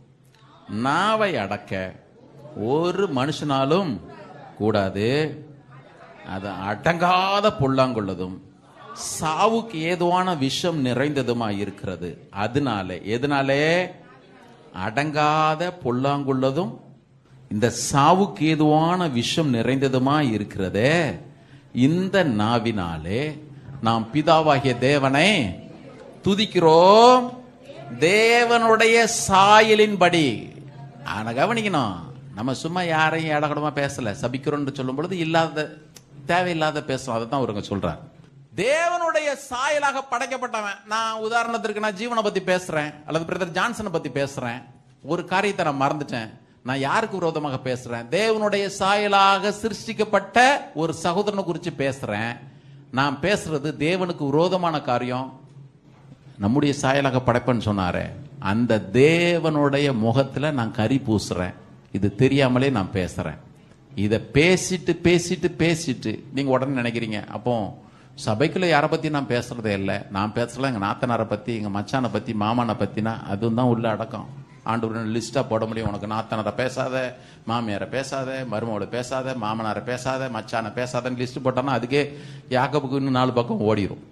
நான் உங்களுக்கு வசனத்தை காட்டுறேன் பாருங்க. அவர் சொல்றாரு, இதே நாக்கு 10வது வசனம், துதித்தலும் சபித்தலும் ஒரே வாயிலிருந்து புறப்படுகிறது. ஒரே வாயிலிருந்து புறப்படுகிறது. என் சகோதரரே, இப்படி இருக்கல் ஆகாது. ஒரே ஊற்று கண்ணிலிருந்து தித்திப்பும் கசப்புமான தண்ணீர் சுரக்குமா? எனக்கு தெரியல, இன்னைக்கு காலையில் எத்தனை பேர் வீட்டு விட்டு கிளம்பும் பொழுதே நாயை பேன்னு சொல்லிட்டு வந்தீங்களோன்னு தெரியாது. எத்தனை பேர் உள்ள அப்படியே கத்திட்டு உள்ள வந்து உட்கார்ந்து இங்க வந்து தூக்கி சுமப்பீரே வாழ்நாள் எல்லாம் ஆண்டவர் சொல்ல ஆத்தடி போ சொல்லியிருப்பாரா? சொல்லியிருக்க மாட்டாரா? கண்டிப்பா சொல்லியிருப்பார். நான் ஸ்கூல்ல படித்தேன். ஹைஸ்கூல்ல படிக்கும் பொழுது எங்க ஸ்கூல் பக்கத்துல ஒரு வாட்டர் டேப், தண்ணி குழாய் ஒன்று உண்டு. நேற்று இந்த வசனத்தை வாசிக்கும் பொழுது எனக்கு டக்குன்னு அதான் ஞாபகத்தில் வந்துச்சு. அந்த நல்ல கண்ணாடி டம்ளரில் தான் அதை வாங்கி கொடுப்போம். பக்கத்தில் ஒரு டீ கடை இருந்துச்சு, அண்ணாச்சும் கொஞ்சம் டம்ளர் கொடுங்க அப்படின்னு சொல்லி வாங்கிட்டு போய் குடிச்சிட்டு குடிப்போம். அந்த டம்ளரில் அப்படி தூக்கி பார்த்தீங்கன்னா தண்ணி சுத்தமாக இருக்கும், கிறிஸ்டல் கிளியராக இருக்கும், சுத்தமாக இருக்கும். ஆனால் மூக்கு பக்கத்தில் கொண்டு போனீங்கன்னு அடிக்கும் பாருங்க, சாக்கடை நாத்தம். சிரிக்கிறக்கா சொல்ல, அழுக்கா இருந்து நாத்த அடிச்சா பரவாயில்ல, கிறிஸ்டல் கிளியராக இருக்கும். உண்மையை சொன்னால் அதான் நாங்கள் குடிச்சிட்டோம், ஸ்கூலில் வளர்ந்தோம், அதான் குடிப்போம். ஒரு மாதிரி இருக்கும், ஆனால் அதான் தண்ணி அந்த இடத்துல அவ்வளோ க்ளீனாக இருக்கும் பாருங்க. வெளியே பார்க்கறதுக்கு வெள்ளையும் சொல்லியமா இருக்கிறான்றாங்களே, அதான் அது. ஆனால் மூக்கு பக்கத்துக்கு கொண்டு அந்த நாத்தனம் வரும். கர்த்தர் பிள்ளைங்க அப்படிங்க, இவர் அதைத்தான் எழுதுறாரு யாக்கோபு. எப்பா நீ வர்ற தேவனை நல்லா துதிக்கிற, நல்லா துதிக்கிற. சில பேருக்கு பாருங்க ஒரு சட்டனா ஒரு பீரியட்ல மாறிடும் பாருங்க. அது எப்படித்தான் அந்த டப்புன்னு மாற முடியுதுன்னு எனக்கே தெரியல. நான் ஒரு நாள் ஏசி சபைக்கு முன்னால் இருக்கிறேன், வாலண்டியரா எல்லாத்தையும் பார்த்துட்டு இருக்கிறேன்.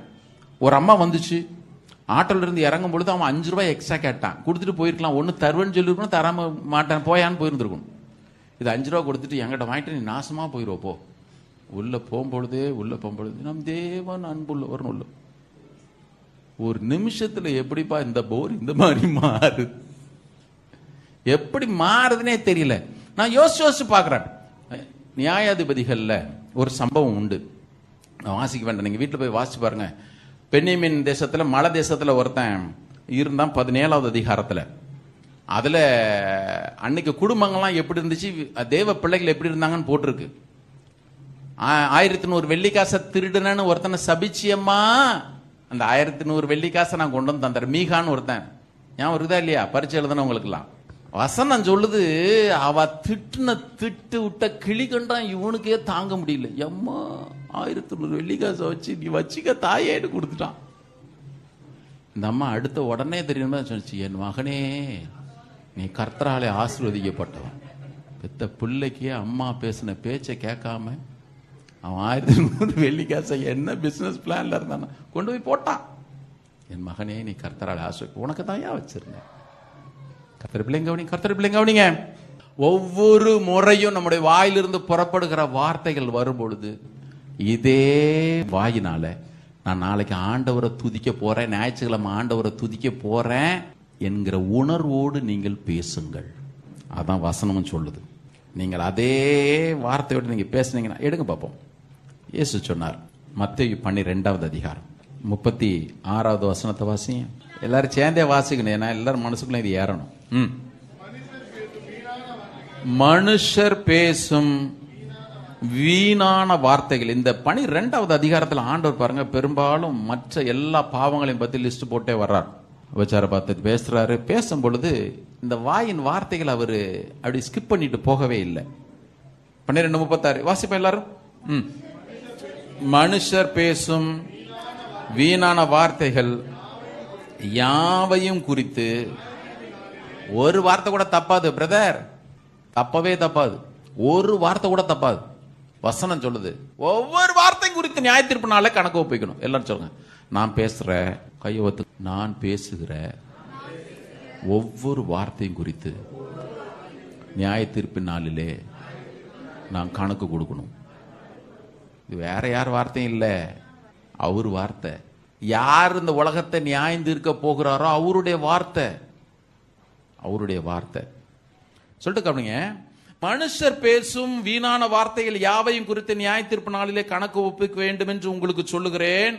ஏனெனில் உன் வார்த்தைகளினாலே நீதிமான் என்று தீர்க்கப்படுவாய், அல்லது உன் வார்த்தைகளினாலே குற்றவாளி என்று நீ தீர்க்கப்படுவாய். அவ்வளவுதான். நான் அடுத்தவங்களை என்ன பேசுறேனோ அதாங்க எனக்கு மெஷர்மெண்ட். அடுத்தவங்களை நான் எந்த அளவினால நியாயம் தீர்க்கிறேனோ அதே அளவினால தான் அவர் என்ன நியாயம் தீர்ப்பார். ஏங்க மற்றவங்களும் அப்படி இருக்காங்க, எனக்கு அதை பத்தி கவலையே இல்லை, எனக்கு அதை பத்தி கவலை இல்லை. அவர் என்ன சொல்லுகிறாரோ அதுதான் நம்முடைய அளவுகோல், அதுதான் நம்முடைய தராசு. இதே அதிகாரத்தில் அவர் சொல்றாரு பாருங்க, அப்படி மேல வாங்க. 31வது வசனம், 31, 32 ஆகிய வசனங்களை வாசிக்கிறது ரொம்ப முக்கியம். இது நிறைய பேர் ஏதோ ஒன்று நினைச்சிட்டு இருக்கிறீங்க.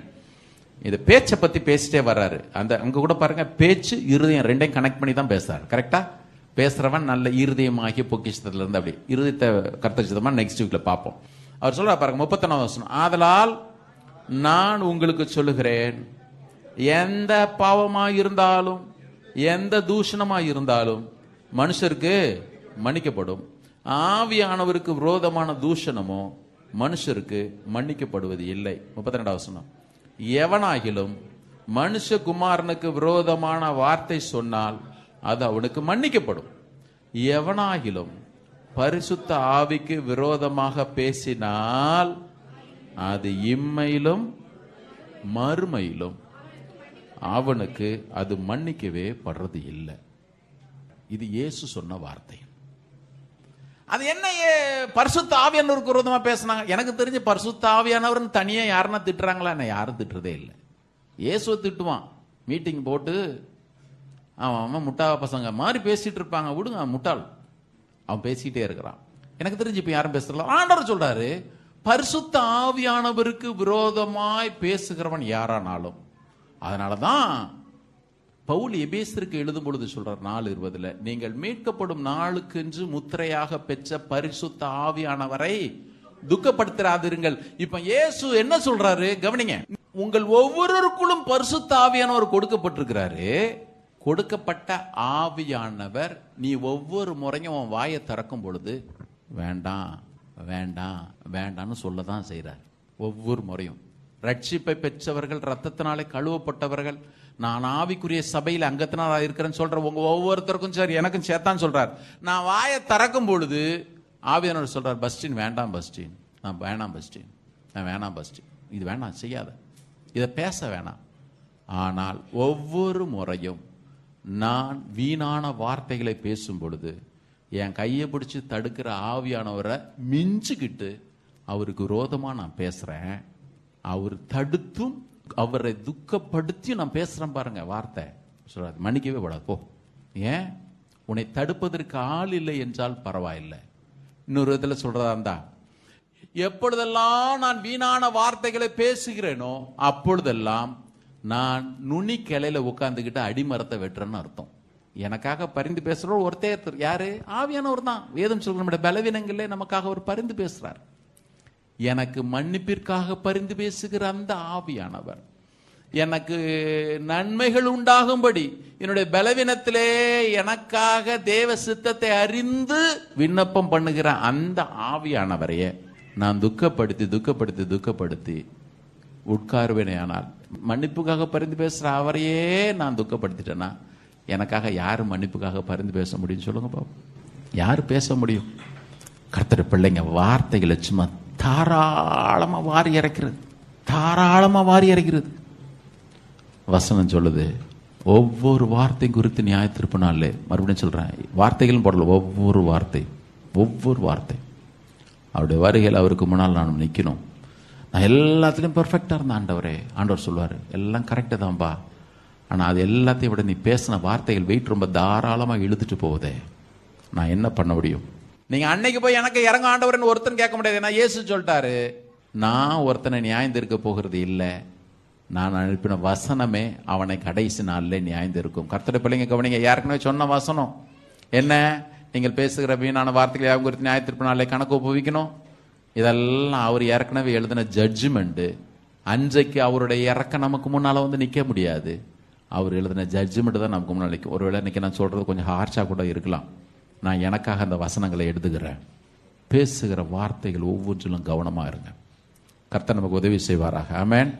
அதனால தான் பாருங்க, பெந்தேகோஸ்தே தினத்தன்று முதலாவது ஆவியானவர் ஊற்றப்பட்டாரு. எல்லாருடைய பாஷைகளை மாத்தினார். புது பலன் ஆவியானவர் வரும்பொழுது எங்களுக்குள்ளாக பலன் வரும், பலன் வரும், பலன் வரும். எங்கேயும் பலனை கொடுக்கல. வேதம் சொல்லுகிறது, அவங்க இறங்கின ஆவியானவர் இறங்கின விதமே பாருங்க, வேற பெருங்காற்று அதெல்லாம் கூட அவங்களுக்கு கண்ணுக்கு தெரியல. அக்னிமயமான நாவுகள் போல அவர்கள் பரிசுத்த ஆவியினாலே நிரப்பப்பட்டார்கள். நாக்கத்தான் ஆண்டவர் தொட வேண்டியிருக்கு. நாக்கத்தான் தொட. அதனாலதான் பாருங்க, எல்லாம் பெரிய சிறக்கம்பி மாதிரி வச்சு உள்ள வச்சிருக்காரு நினைக்கிறேன். வேற இதுல நான் கூட இன்னைக்கு சொன்னல, ஞானஸ்நானம் கொடுக்கும் பொழுது எல்லாரும் இனிமே பிதா குமாரன் பரிசுத்த வாயை தர அப்படின்னு சொல்லிட்டு தான் மூக்கு புத்துற நேரத்தில் வாயை தரேன்னு. ஏன்னா இது பேப்டிசமே எடுக்க மாட்டேங்குது அந்த நாக்கு கடைசி வரைக்கும். அது நாக்குக்கு பேப்டிசம் கொடுக்காதனால தான் அது பாட்டுக்கு விளையாடுது. வசனம் சொல்லுது, நரகத்தினாலே கொளுத்தப்படுகிறதாயும் இருக்கிறது. வாசிக்கலாமா? இப்போ யாக்கோபு 3வது அதிகாரம் 3வது வசனம் பாருங்கள். குதிரைகள் நமக்கு கீழ்ப்படியும்படி, அன்னைக்கு குதிரை தான் ரொம்ப பலம் வாய்ந்த, எல்லாரும் ரொம்ப பலமா நினைக்கக்கூடிய ஒரு மிருகம். சொல்றார், குதிரைகள் நமக்கு கீழ்ப்படியும்படிக்கு அவைகளின் வாய்களிலே கடிவாளம் போட்டு அவைகளுடைய முழு சரீரத்தையும் திருப்பி, ஆமா, காலில் போட்டா கடிவாளம் போட்டா எட்டி உதைச்சிட்டு போயிடும். போட்டார் வாயில, எங்க போனாலும் இழுத்து பிடிக்கலாம். அடுத்து பாருங்க என்ன சொல்றார், கப்பல்களையும் பாருங்கள், அவைகள் மகா பெரியவைகளாக இருந்தாலும் கடும் காற்றுகளால் அடிபட்டாலும் அவைகளை நடத்துகிறவன் போகும்படி யோசிக்கும் இடம் எதுவோ அவ்விடத்திற்கு நேராக மிகவும் சிறிதான சுக்கானாலே திருப்பப்படும். அப்படியே குதிரையை எப்படி வாயில கடிவாளம் போட்டு அடக்குகிறாங்களோ, அல்லது பெரிய கப்பலை எப்படி சிறிய சுக்கான் கண்ட்ரோல் பண்ணி நடத்துகிறதோ, இப்ப வாசிங்க 5வது வசனம். அப்படியே நாவானதும் 3.3 இன்ச்சஸா இருந்தும் பெருமையானவைகளை பேசும். நல்லா கவனிங்க. அடுத்து சொல்றாரு, பாருங்கள் சிறிய நெருப்பு எவ்வளவு பெரிய காட்டை கொளுத்தி விடுகிறது. அப்படிதானே? ஆமா, ஆஸ்திரேலியால காடு அப்பப்போ வச்சு எரியும். கொண்டு போய் டன் கணக்கிலே நிலக்கரையை கொட்டுறாங்க. எவனோ போட்ட சிறு தீப்பொறியதான் பாருங்க. வசனம் சொல்லுது. இப்ப வாசிங்க 6வது வசனம். நாவும் நெருப்பு தான், அது அநீதி நிறைந்த உலகம். உங்க வாய்க்குள்ள ஒரு உலகம் இருக்குது, நம்ம வாய்க்குள்ள ஒரு உலகம் இருக்குது. அநீதி நிறைந்த உலகம். நம்முடைய அவயவங்களில் நாவானது வாசிங்க முழு சரீரத்தையும் கரப்படுத்தி ஆயுள் சக்கரத்தை, நம்ம ஆயுள் சக்கரத்தை கொளுத்துறது மாத்திரமல்ல, அதுவும் கவனிக்கணும், நாவுக்கு தனியா ஒரு வசனத்தில் இருந்தார் பாருங்க, அதுவும் நரக அக்னியினால் கொளுத்தப்படுகிறதாயும் இருக்கிறது. நரகத்துக்குள்ள நாக்குக்குன்னே ஆண்டவர் தனி போர்ஷன் வச்சிருப்பாரு நினைக்கிறேன். அவர் எழுதுறார், ஆயுள் சக்கரத்தை இந்த நாவு கொளுத்துறது மாத்திரமல்ல. இப்ப நான் 50வது சங்கீதத்துல உங்களுக்கு சொன்ன பாருங்க, அதெல்லாம் ஞாபகத்துல வச்சுக்கங்க. ஆயுள் சக்கரத்தை அது கொளுத்துறது மாத்திரமல்ல, அதுவும் நரகத்திலே கொளுத்தப்படுகிறதா இருக்கிறது. அதுவும் 7வது வசனம் சொல்லுது, சகல விதமான மிருகங்கள், பறவைகள், ஊரும் பிராணிகள், நீர் வாழும் ஜந்துக்கள் ஆகிய இவைகளுடைய எல்லா சுபாவங்களும் மனுஷ சுபாவத்தால். அவ்வளோ பெரிய யானையை கொண்டு வந்து சர்க்கஸ்ல நிறுத்திடுறான். அவ்வளோ கொடுமையான சிங்கத்தையும் புலியும் கொண்டு வந்து ரிங் மாஸ்டர் அப்படி போ எல்லாம் சொல்றதெல்லாம் கேட்குது. சொல்லிட்டு யாக்கோபு சொல்றாரு, யானை அடைக்கிடலாம், புலி சிங்கத்தை அடைக்கிடலாம், இந்த 3.3 நாக்கு இருக்குது பாரு, இதை ஒருத்தருமே அடக்க முடியாது. வாசிக்கலாமா 8வது வசனம். நாவை அடக்க ஒரு மனுஷனாலும் கூடாது, அது அடங்காத பொல்லாங்குள்ளதும் சாவுக்கு ஏதுவான. நல்லா கவனிங்க, நாவை அடக்கிறது எங்க ரொம்ப முக்கியம். அப்படி 1:26 வாங்க பாப்போம். 1:26 யாக்கோபு 1:26. James chapter 1 verse 26. உங்களில் ஒருவன், ஆமா விசுவாசிகளை தான் சொல்றாரு, ரோட்ல குழாயடி சண்டை போடுறவங்க எல்லாம் பத்தி பேசல. உங்களில் ஒருவன், ஏன்னா விசுவாசிகளை தானே எழுதுற, பொதுவான நிருபம். சிதறி இருக்க 12 கோத்திரங்களுக்கு எழுதுகிறார். இப்ப வாசிங்க பார்ப்போம். உங்களில் ஒருவன் தன்னுடைய நாவை அடக்காமல் தன்னுடைய இருதயத்தை வஞ்சித்து, நாக்கு அடக்காம நான் பக்தியா இருக்கிறேன் யார் நான் நினைப்போமையானால், வசனம் சொல்லுது, தன் இருதயத்தை வஞ்சித்து தன்னை தேவ பக்தி உள்ளவன் அவன் நினைச்சுக்கிட்டா அவனுடைய தேவ பக்தி வீணா இருக்கும். தேவ பக்தியே வீணுங்க, வேஸ்ட். என்ன 1000 பக்தி, 40 நாள் ஃபாஸ்டிங் போட்டு ஜோம் பண்ணுங்க. 40 நாள் நீங்க ஜோம் பண்ணும்போதெல்லாம் பேயும் பிசாசும் ஓடட்டும். கண்ணை திறந்தா எனக்கு பரலோக தரிசனம் தான் பிரதர். யாக்கோபு சொல்றாரு, எல்லாம் இருக்கட்டும், நீ நாக்க அடக்கலன்னா நீ உன்னையே ஏமாத்திக்கிற, உன் தேவ பக்தி வேஸ்ட். போ, தேவ பக்தி வேஸ்ட். இப்ப ஒரே ஒரு கேள்வி, அடுத்த வாரம் நம்ம இருதயத்தை பார்ப்போம், இருதயத்தை நினைவுகள். ஒரே ஒரு கேள்வி, நாவை அடக்க ஒரு மனுஷனாலும் கூடாதுன்னு யாக்கோபு எழுதிட்டார். உங்களால முடியாது, என்னால முடியாது, கண்டிப்பா முடியாது. இன்னைக்கு நீங்க பாருங்க, அழுது ஒப்பு கொடுத்துட்டு வீட்டுக்கு போனா கூட வீட்டு வாசல்ல ஒன்று நிற்கும், வீட்டு வாசல்ல ஒன்று நிற்கும். கண்டிப்பா வீட்டுக்கு போன சனியனே, எத்தனை பேர் வாயில் அடிக்கிறீங்களோ எனக்கு தெரியாது. கண்டிப்பா இல்ல, சாயங்காலத்துக்குள்ள உங்களுக்கு ஒரு சோதனை வருங்க, இல்ல இந்த வாரத்துல ஒண்ணு வரும், இந்த செய்திக்கு அகைன்ஸ்டா கண்டிப்பா வரும். யாக்கோபு எழுதிட்டார், நாவை அடக்க ஒரு மனுஷனால முடியாது. அப்ப நாக்க அடக்கணுமே, நான் என்ன பண்றது? நல்லா கவனிங்க. ஏசாயா 6வது அதிகாரத்துல நமக்கு இருக்கிற பிரச்சனை அன்னைக்கு ஒரு தீர்க்கதரிசிக்கு இருந்துச்சு. அவன் சொன்னான், ஐயோ நான் அசுத்த உதடு உள்ள மனுஷன். முதல்ல அதை ஒத்துக்கணும். சில பேர், நான் பேசலாம் கரெக்ட் தானே, நான் பேச என்ன தப்பு இருக்கு, பேசலாம் நான் கரெக்டா தான் பேசினேன், நான் யாரையும் குற்றப்படுத்தல, எனக்கு நல்லா தெரியும், சபையில தேவன் இதை எதிர்பார்க்கிறார். சபையில உங்கள்கிட்ட மாத்திரம் இல்லை, என்கிட்டையும் தேவன் எதிர்பார்க்கிறார். நான் நின்று பிரசங்கம் பண்றதுனால ரொம்ப பர்ஃபெக்டா பேசுறாருலாம் நினைக்காதீங்க. உண்டு, என்னால நாவை அடக்க முடியாது, ஆனா அடக்கி ஆகணும். அடக்கி ஆகணும். என்ன பண்றது? ஒன்று, நாம் ஆராதிக்கிற தேவன் எவ்வளவு பரிசுத்தமானவர் மாத்திரம் பாருங்க. ஏசாயா 6வது அதிகாரத்துல இவன் அசுத்த உதடுள்ள மனுஷன்தான், ஆனா 5வது அதிகாரம் வரையிலும் தீர்க்க தரிசனம் சொன்னான். 5வது அதிகாரம் தீர்க்க தரிசனம் சொல்லத்தான் செஞ்சான். ஒரு நாளிலே உயரமும் உன்னதமான சிங்காசனத்திலே கர்த்தர் வீற்றிருக்கிறத பார்த்தான். பார்த்த உடனே சொல்லிட்டான், ஐயோ, தேவன் எவ்வளவு பரிசுத்தர் என்பதை நாம் காண்கிற வரையிலும் நம்முடைய வாயை அடங்கவே அடங்காது. நான் ஆராதிக்கிறவர் பரிசுத்தர். ஏசாயா பார்த்த உடனே சொல்லிட்டான், ஐயோ, நான் அசுத்த உதடுள்ள மனுஷன், அசுத்தமான ஜனங்கள் நடுவில் நான் வாசம் பண்றேன். முதல்ல அந்த உணர்வு யாருக்கு வருகிறதோ கண்டிப்பா இந்த வாய் மீறாதபடிக்கு தீர்மானம் பண்ணுகிற லிஸ்ட்ல வந்துருவீங்க. ஆமென். தீர்மானம் வரட்டும். சங்கீதக்காரன் சொல்றான், என்னுடைய வாய் மீறாதபடிக்கு தீர்மானம் பண்ணினேன், அதை கடிவாளத்தினால அடிக்க வைப்பேன் என்று. கடிவாளம் குதிரைக்கு மாத்திரம் இல்லை, எனக்கு நான் ஒரு கடிவாளம் போடுறேன். வாய் மீறாதபடிக்கு நான் இன்னைக்கு தீர்மானம் பண்றேன். ஏங்க, என்னை சுத்தில உள்ளவங்க எல்லாம் அப்படி இருக்கிறாங்க, அவங்க இருந்துட்டு போட்டுமே, அவங்களுக்கு ரட்சிப்பு இல்லையே, பரலோகத்தின் நிச்சயம் இல்லையே, ஆண்டவருடைய அன்பு இல்லையே, உங்களுக்கு எனக்கு இருக்குதே, ரத்தத்தை நீங்கள் நானும் நம்முடைய வாழ்க்கையில் அனுபவமாக கொண்டிருக்கிறோமே, அவர் கொடுக்கிற கிருபையை ஒவ்வொரு நாளும் வாழ்க்கையில் அனுபவிச்சுட்டு இருக்கிறோமே, ஒன்றுமில்லாத நிலைமையில நம்மளை நினைச்சார தூக்கி எடுத்தாரே, தம்முடைய பிள்ளைகள் என்று சொல்றதற்கு அவர் வெட்கப்படவே இல்லையே. அவர் எதிர்பார்க்கிறத அந்த வாழ்க்கை நான் ஏன் வாழக்கூடாது, நாம ஏன் வாழக்கூடாது? கணவனுக்கு மனைவிக்கும் இடையில, பிள்ளைகளுக்கு பெற்றோருக்கும் இடையில, இதெல்லாம் அந்த லெந்து நாட்கள்ல நம்ம சரிப்படுத்துவோம். வேதம் சொல்லுகிறது, எந்த நாவு அக்னியாய் கொளுத்துகிறதோ, எந்த நாவு அக்னினாலே சுட்டரிக்கப்படுகிறன்னு சொல்லுதோ, அந்த நாவை சுட்டரிக்கிறதற்கு பலிபீடத்திலிருந்து ஒரு அக்னி தேவைப்பட்டுச்சு. பலிபீடத்திலிருந்து ஒரு அக்னி தேவைப்பட்டுச்சு. தூதன் வந்தான், கொரட்டில் ஒரு தணலை எடுத்தான், தலையில எடுத்து கொண்டு வந்து வாயில வச்சான். இந்தப்பா, நீ அசுத்த உதடுள்ள மனுஷன்தான், ஆனா உன்னை பரிசுத்தமாக்குறதுக்கு தேவனுடைய வல்லமை கிடைச்சா போதும். அதன் பிறகு எனக்கு தெரிஞ்சு ஏசாயா, ஐயோ, நான் அசுத்த உதடுள்ள மனுஷனுக்கு அதர்னதாவே தெரியல, ராஜாவினுடைய மகிமையுள்ள வருகை அறிவிக்கிறவனா மாறினா. கரங்கள சொல்லுவோமா? நீங்க இதை விரும்புறீங்களோ இல்லையோ, இன்றைக்கு நம்ம எல்லாரும் ஒரு தீர்மானம் எடுத்துதான் ஆகணும். சொற்களின் மிகுதியிலே பாவம் இல்லாமற் போகாது. மனுஷர் பேசும் வீணான வார்த்தைகள் யாவையும் குறித்து நியாய தீர்ப்பு நாள்ல கணக்கு ஒப்பிக்கணும். வேணா ஒரு பிராக்டிஸ் பண்ணுங்க. இன்னையில இருந்து இன்னைக்கு யார் யார்கிட்ட என்னென்னலாம் பேசினேன். நான் எப்பொழுதுமே ராத்திரியில் உட்காந்து யோசிப்பேன், இன்னைக்கு ரொம்ப பேசிட்டோம்ல, நிறையா இதெல்லாம் பேசிட்டோம், இதெல்லாம் செஞ்சிருக்க கூடாது. நமக்கு ஆவியானவர் உதவி செய்யட்டும். ஆவியானவர் உதவி செய்யட்டும். இன்னைக்கு பலிபீடத்த அக்கினி நம்முடைய நாவுகளை தொடட்டும். வேதம் சொல்கிறது, அந்த பூரண சர்க்குணரை நம்ம பின்பற்றோம். வசனம் சொல்லுது, அவருடைய வாயிலிருந்து புறப்பட்ட கிருபையுள்ள வார்த்தைகளை கண்டு ஜனங்கள் எல்லாம் ஆச்சரியப்பட்டாங்களாம். ஒரு அழிலே சொல்லுவோமா? இயேசுனுடைய வாயில பாருங்க, கடிந்து கொள்ளுதல் இருக்குதான் செஞ்சது. சாட்டை உண்டு பண்ணி அடிச்சார்.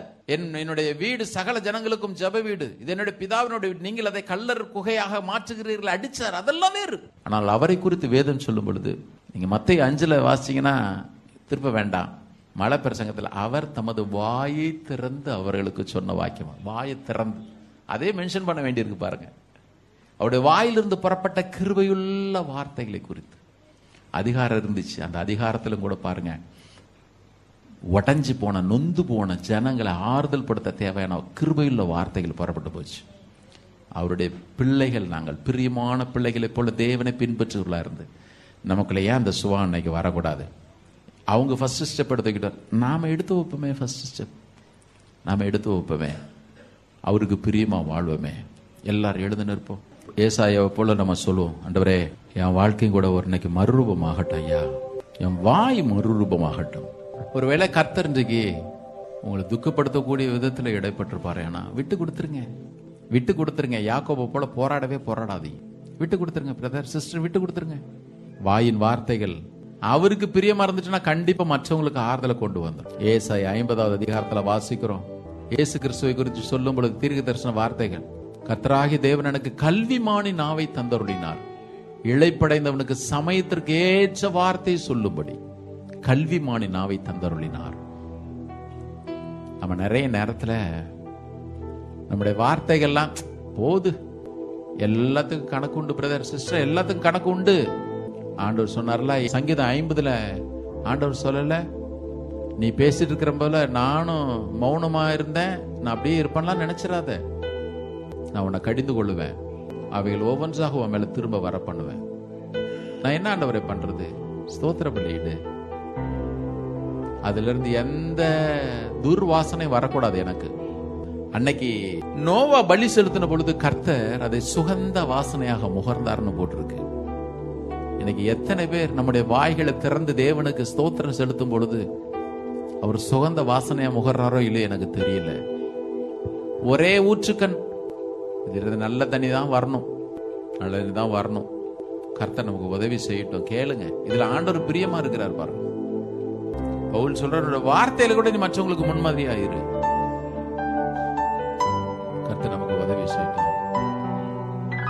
எல்லாரும் கண்களை மூடி கரங்களை உயர்த்தி,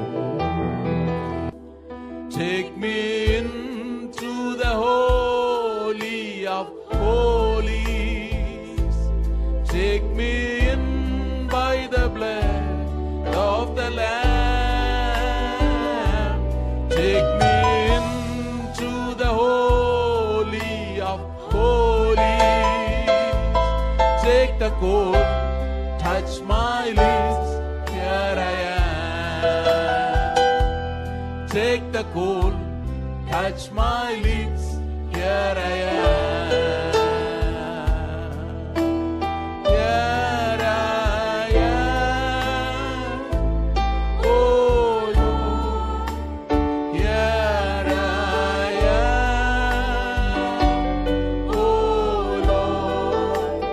Here I am, oh Lord. Here I am, Lord. இது அடியே கரங்களை உயர்த்தி. Here I am, oh Lord. Here I am, oh Lord. Here I am, oh Lord.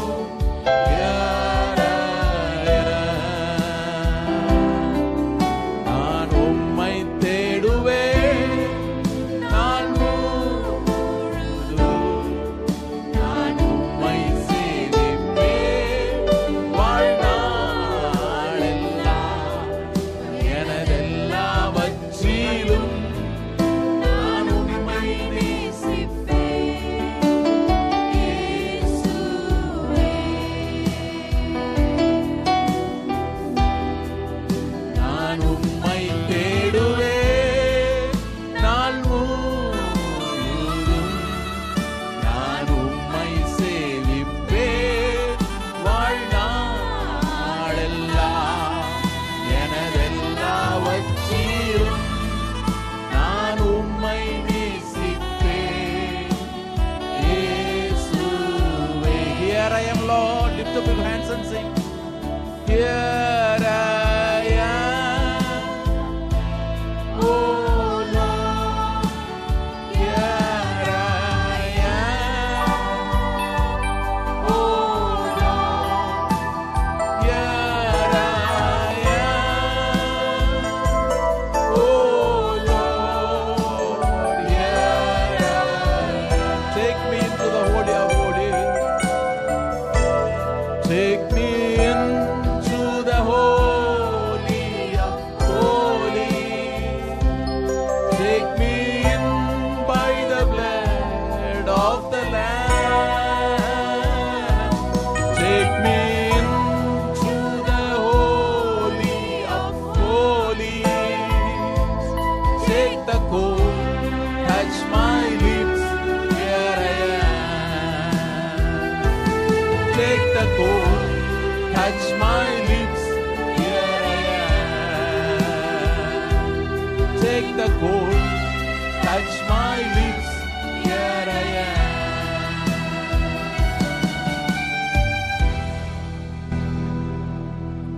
மகாபரிசுத்த ஸ்தலத்துக்குள்ள என்னை அழைச்சிட்டு போங்க.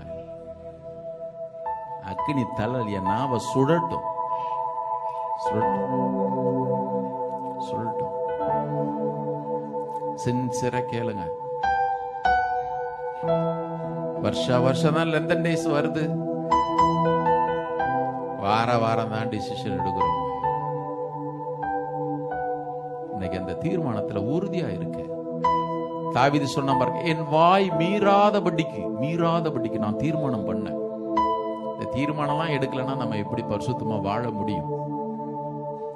என் வாய் மீறாதபடிக்கு நான் தீர்மானம் பண்ணினேன். சொல்றேன், நான் நலமானதை கூட பேசாம அமர்ந்திருந்தேன்.